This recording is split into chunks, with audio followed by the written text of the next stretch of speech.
A doctor humiliates Ronaldinho Gaucho without knowing he is the owner of the hospital.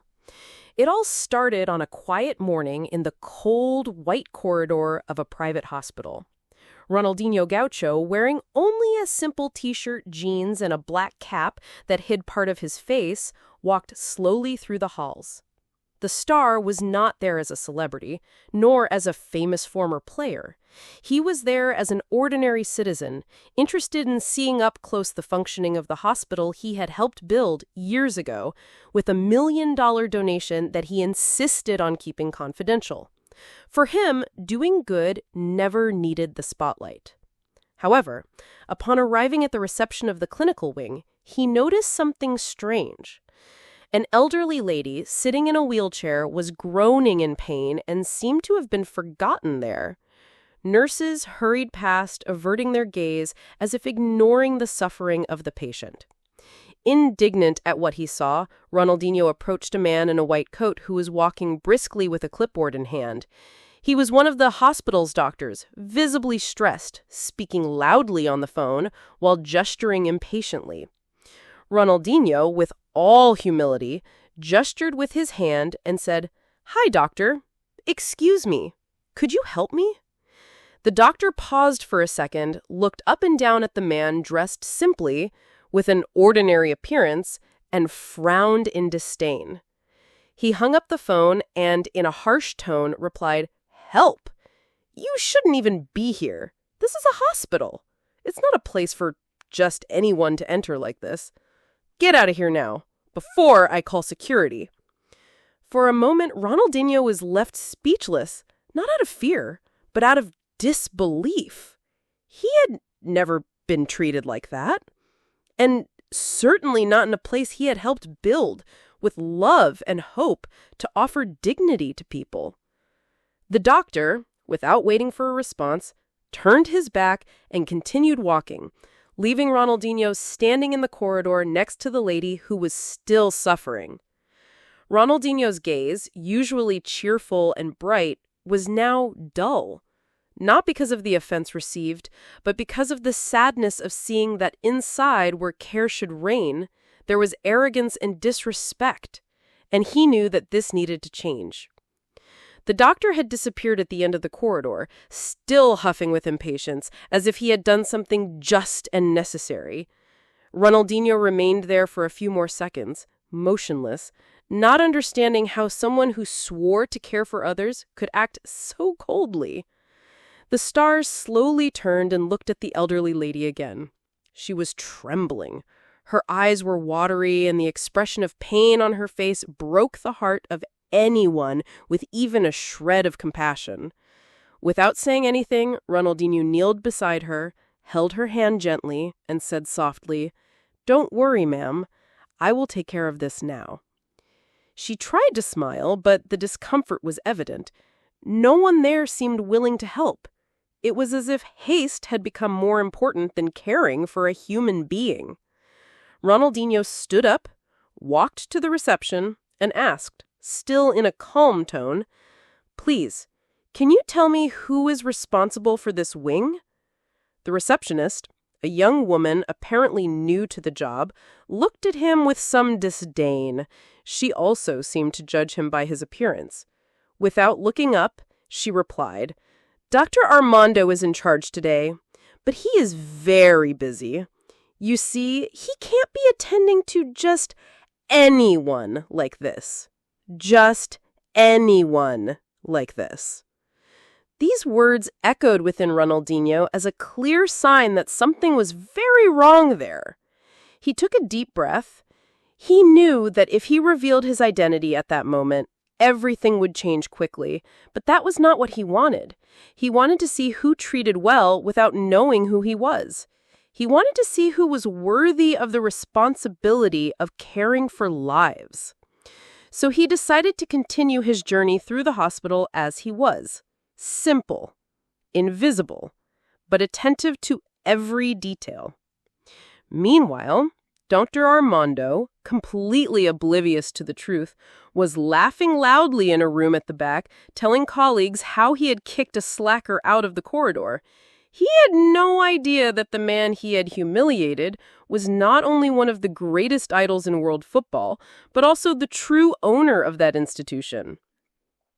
Minutes later, Ronaldinho continued walking through the hospital corridors with firm steps, but a heavy heart. With each room he passed, he observed tired faces, hurried treatments, ignored patients, and, most concerningly, a cold environment, devoid of human warmth. Everything was clean and modern on the outside, but inside it lacked empathy. He discreetly entered a ward where children were hospitalized.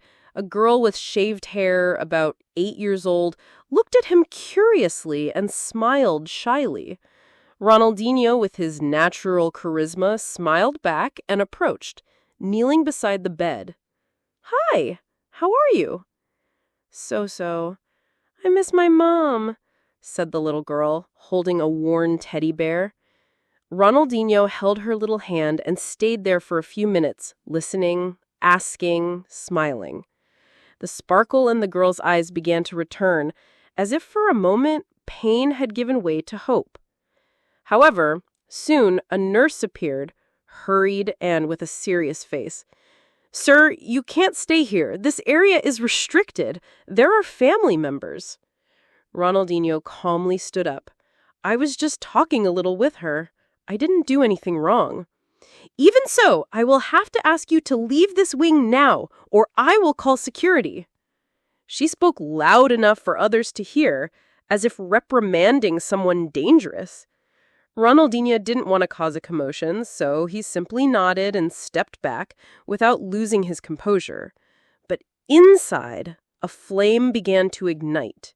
He was not one to hold grudges, but he was also not one to pretend he didn't see injustices. Once again, the way he was treated made it clear that there, more important than care, seemed to be appearance. And Ronaldinho knew that this could not continue. He had built that hospital to be different, to be a place of welcome and not judgment. As he headed to the elevator to go up to the top floor where the administration was located, he breathed deeply. With each step, he remembered the words of the doctor, the disdain of the receptionist, the indifference of the nurse. And this only strengthened his decision. The meeting with the board would finally be the moment when the masks would begin to fall. Ronaldinho entered the elevator without saying a word. The doors closed slowly, and as he ascended floor by floor, he looked at his own reflection in the metallic mirror of the cabin. He didn't see there the celebrated idol, nor the generous millionaire. He saw an ordinary man, invisible to those who should serve with dignity. The hospital he had financed with so much effort was, in his eyes, sick. Not in its walls or equipment, but in its heart. Upon reaching the top floor where the administration office was located, he calmly walked up to the receptionist.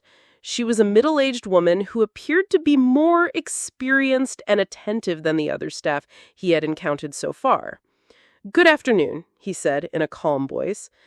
"I would like to speak with the hospital's general director." She looked at him with some doubt, but her expression was not arrogant. On the contrary, she seemed to recognize him, but was not sure. "Do you have an appointment?" "No, but tell him it is very important. He will want to see me." She hesitated for a second. Then she picked up the phone and made an internal call. She whispered a few words, and in less than a minute, her eyes widened. "Sir, is it Mr. Assis Maria?" Ronaldinho nodded with a slight smile. "Yes, but you can call me Ronaldinho." The woman's expression changed completely. She suddenly stood up, adjusted her glasses, and said excitedly, "I apologize. Of course, of course. The director? He is coming personally to welcome you." And before he could respond, the door at the back opened. A man, well-dressed with a serious but respectful expression, appeared with hurried steps and outstretched arms. "Ronaldinho, what an honor to welcome you here. I had no idea you were visiting us today. Please come in. This house is yours." He shook his hand firmly. The director was clearly embarrassed by the lack of protocol in his arrival, but tried to disguise it with enthusiasm. He still didn't know what had happened on the lower floors, but that was about to change. "We need to talk," Ronaldinho said, looking the director in the eyes with a tone firmer than usual. And at that moment, the atmosphere of the visit changed. The idol was no longer there as a benefactor or visitor. He was there as someone who needed to be heard. And the truth that would follow would deeply shake the entire structure of that hospital. Inside the boardroom, the atmosphere was tense and charged with expectation.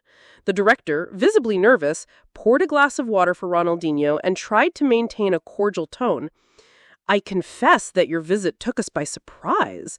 If we had known, we would have prepared a special tour, something more worthy of your presence." Ronaldinho, with his eyes